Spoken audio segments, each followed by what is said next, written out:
Tariffs. They're confusing, they're overwhelming, and the drama is not ending anytime soon. We talked with 5 industry insiders in the food and beverage category for their insights. Here's what they shared.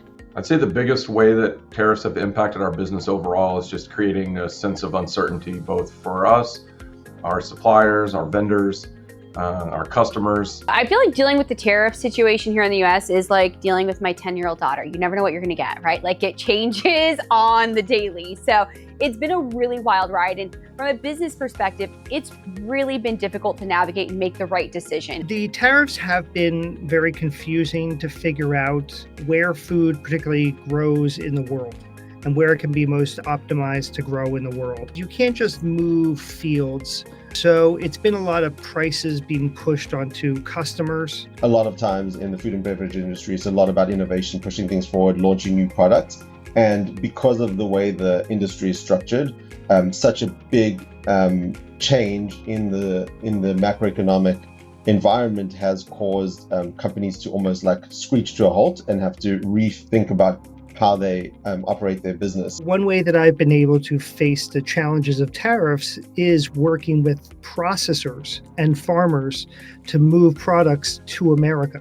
Apples are a great example. Apples are mostly grown and processed in China because of the fact that they have all the blades and all the automation. But America makes so many apples. So now moving those machines to America has been a really interesting challenge for processors. Coffee's what we do, so the coffee equipment to us is really important. But I've made sacrifices on my refrigeration. I've switched out some of my refrigeration that I would typically buy, and it's like, I'm gonna sub this brand for this brand to help kind of absorb my cost there. It's like, my budget is kind of what my budget is. I don't have a ton of room to blow it out, and these tariffs have had a big impact on it. So that's how I'm managing on that, is it's like, if I can't cut here, where else can I cut that it's going to be less impactful on what the customer views? I think ultimately the cost of the tariffs get borne by the end customer. And so the customers are going to see higher prices. You see it at the grocery stores, the prices are only going up.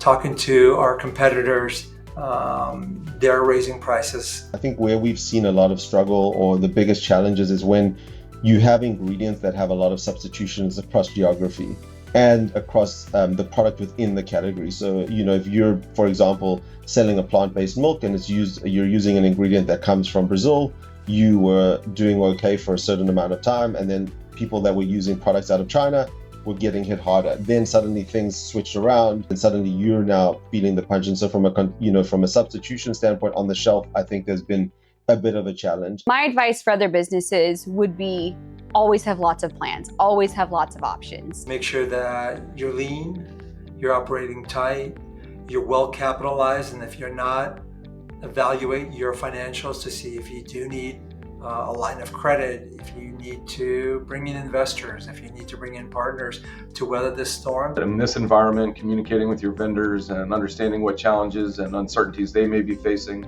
how they're dealing with those, and also talking to customers and making sure that expectations are clear there. Begin to experiment with how you want to work with farmers to give the customers a product they're looking for that's grown in America. It's been too easy to outsource it to another country.